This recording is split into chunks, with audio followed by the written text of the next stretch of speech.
নমস্কার বন্ধুরা, আজকে বানাবো সুজির বলস। কি কেটে বানাবো? সুজি দিয়ে কিভাবে ছোট ছোট বল আকারে আমি আজকে খাবার বানিয়েছি। তো প্রথমে আমি একটা ফ্রাই প্যানের মধ্যে জল, নুন আর একটু চিলি ফ্লেক্স দিয়ে দিয়েছি।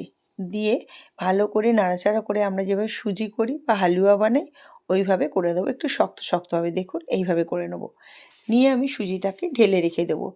দিয়ে যখন একটু ঠান্ডা হয়ে যাবে তখন হাতে সামান্য একটু তেল দিয়ে এরকম বলসের আকারে করে নেব। তারপর এগুলোকে গোল্লা বানিয়ে নেব। হয়ে গেল। তারপর আমি কি করেছি, একটা জায়গায় জল ফুটতে দিয়ে দিয়েছি আর তার উপর ছাঁচড়িগুলো দিয়ে তার মধ্যে এগুলো বলসগুলো সব দিয়ে দিয়েছি। দিয়ে 3 থেকে 4 মিনিট ভাপিয়ে নেব।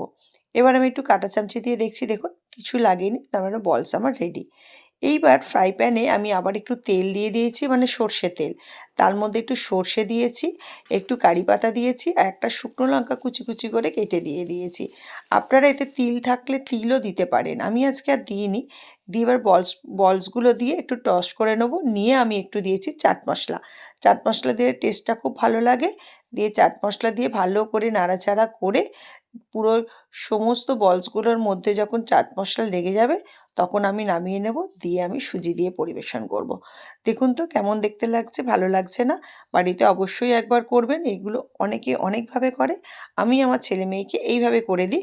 ভালো লাগলে একটা লাইক, শেয়ার, সাবস্ক্রাইব করে দেবেন। আর আপনাদের একটা করে কমেন্ট চেয়েছি আপনাদের থেকে, এটা কমেন্টটা লিখবেন। সবাই খুব ভালো থাকবেন, সবাইকে অসংখ্য ধন্যবাদ।